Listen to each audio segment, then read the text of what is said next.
Hello guys, आप सब कैसे हैं? आशा करते ठीक हैं। आज लाए हैं नई कहानी, पिता का विश्वास। अपने पिता का अंतिम संस्कार कर लौट रहे सिद्धार्थ की आंखों से अविरल धारा बह रही थी। वह अपने साथ वापस हो रही भीड़ के आगे आगे चल जरूर रहा था, पर उसका मन उसी तेजी से पीछे भाग रहा था। साथी उसके कंधे पर हाथ रखकर सांत्वना दे रहे थे, पर वह जानता था कि आंसू दरअसल उसके मन में चल रहे प्रायश्चित के आंसू भी हैं। उसे रह रह कर अफसोस हो रहा था कि वह अपने पिता के कहे अनुसार क्यों नहीं चला, क्यों उसने वह सब किया उस जिनसे पिता हमेशा दूर रहने के लिए कहते थे। बेचैन मन के लिए वह जैसे तैसे थके कदमों से घर पहुंचा, पर अब उसे कोई कुछ बोलने वाला नहीं था। कोई उसे प्यार और निस्वार्थ भाव से समझाने वाला नहीं था। वह एकांत में जाकर फिर फूट फूट कर रोने लगा। उसे लग रहा था कि हो न हो उसका विजातीय विवाह ही पिता की मृत्यु के कारण बना है।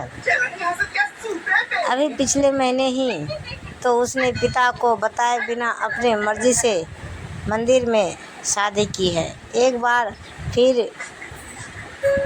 फिर भी उसने पलटकर पिताजी का आशीर्वाद लेना उचित नहीं समझा और शहर से बाहर चला गया, बिना यह सोचे कि उसके बगैर माँ पिताजी का क्या हाल होगा।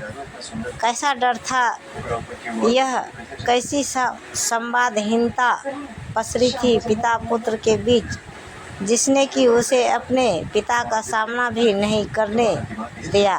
काश वह एक बार तो अपने मन की बात पिता से कहता। पिताजी तो उससे कितना प्यार करते थे, और माँ से ही बता देता। शायद नहीं पक्के से पिताजी उसकी शादी मनोरमा से करा देते। वे जात पात मानते ही नहीं थे। क्या वे अपने इकलौते पुत्र की भी बात नहीं मानते? जरूर मानते। उसने ही गलती की है जिसकी इतनी बड़ी सजा उसे मिली है। अब वह माफ़ी मांगे भी तो किससे मांगे? क्या समय लौटकर आ सकता है?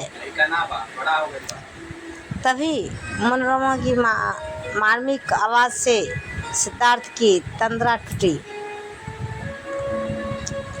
निंद्रा टूटी।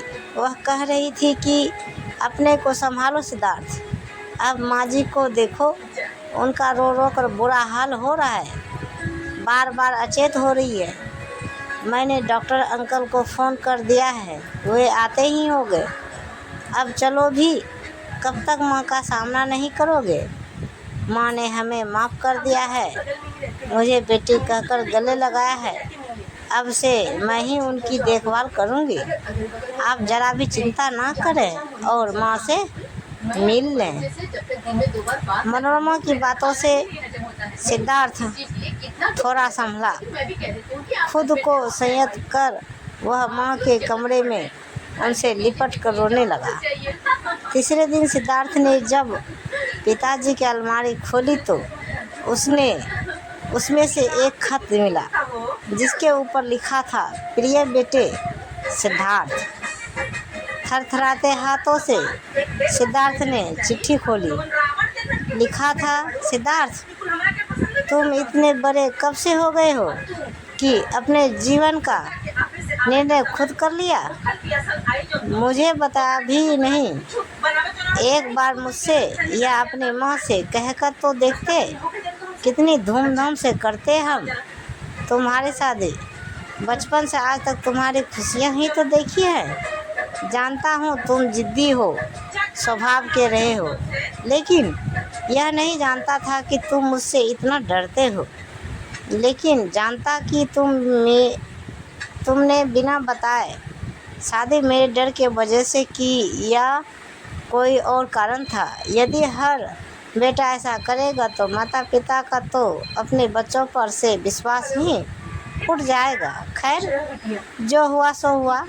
जब भी घर लौटो उस विश्वास से लौटना कि यह घर तुम्हारा है, हम तुम्हारे हैं। अंत में लिखा था, काश तुम मेरे रहते लौट आओ। तुम और तुम्हारी माँ नहीं जानते मुझे ब्लड कैंसर है। यदि तुम्हारे लौटने से पहले ही मैं दुनिया छोड़ दूं तो मन में यह बोझ लेकर नहीं जीना कि मेरी मृत्यु तुम्हारे कारण हुई है। बहू को मेरा आशीष, अपने माँ का ख्याल रखोगे, इतना विश्वास है मुझे।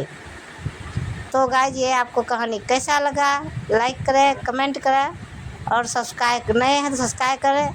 मिलते हैं अगले वीडियो के साथ, तब तक गाइज बाय बाय।